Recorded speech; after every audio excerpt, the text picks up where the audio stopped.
My name is Frank Sullivan III, and I represent the Cherokee Nation in multiple lawsuits that they have filed against different companies who have harmed the Cherokee Nation at large, as well as other tribes and other states, other cities and subdivisions.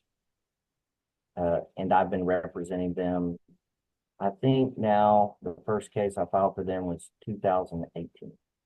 The stereotypes that I have as a person who grew up in Eastern Oklahoma are very different from the stereotypes that others have around the United States. And I'll give you an example. When the Cherokee Nation first filed this mass tort litigation against the three biggest drug distributors in the country, they weren't given much attention at all by the defendants.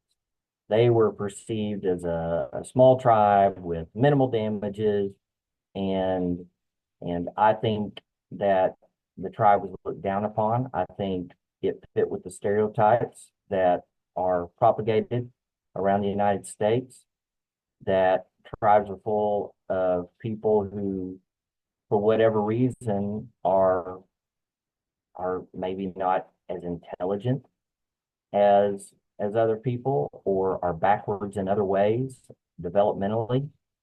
They're very surprised when they show up and they see the complex that has been constructed by the tribe, and they realize the fact that the Cherokee Nation, as the largest of the five civilized tribes, has a budget that is larger than many third world countries.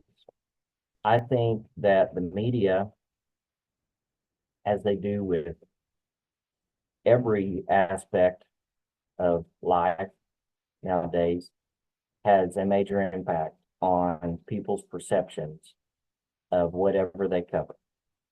And with respect to the tribes, they've been fortunate to receive some very competent media attention. And specifically, I've heard from Sari Horowitz, who is an investigative journalist for the Washington Post, and published a series of articles on Indian boarding schools, and brought much attention and eventually led to an apology by the Biden administration for all of the atrocities that were committed upon tribal people dating back 100 years.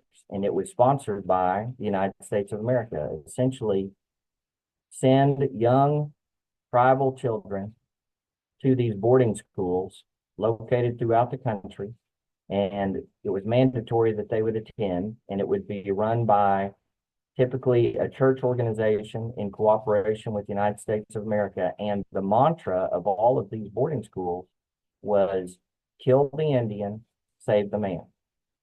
No one had ever heard about that until a journalist started pouring through records and discovered all of this and published this article that has turned into a documentary. And like I said, has eventually led to official government action to apologize, because it's true. Media plays a vital role in determining how others see the tribes. I mean, especially since it's unique. They are a jurisdiction, they are a sovereign within the United States.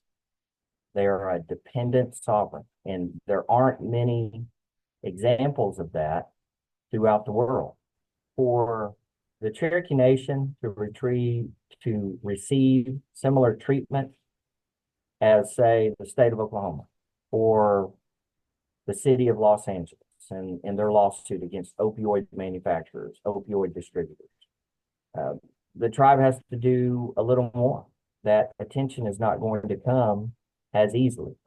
They have to, in many instances, be the tip of the spear and be willing to stick their neck out and draw that attention to themselves and take risks. And they have done that. The tribe has done that. And I think the the word that has been used a lot with the tribe and the leadership of the tribe is the grit that they possess as a result of generational trauma, dating back to the forced removal.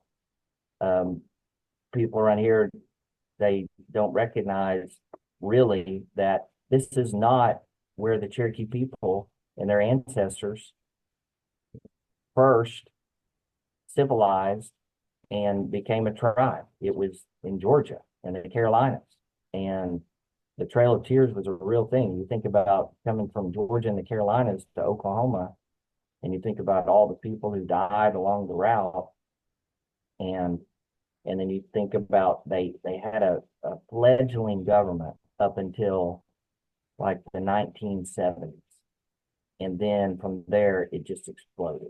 And now they are who they are. And because of the risks that they've taken, they've garnered more attention from the media, and they've demanded more coverage because it's interesting and it does relate to everyday life for everyone else. And so I would say maybe the media has fulfilled that role better, but it's because they've been forced to, because the Cherokee Nation has become more prominent.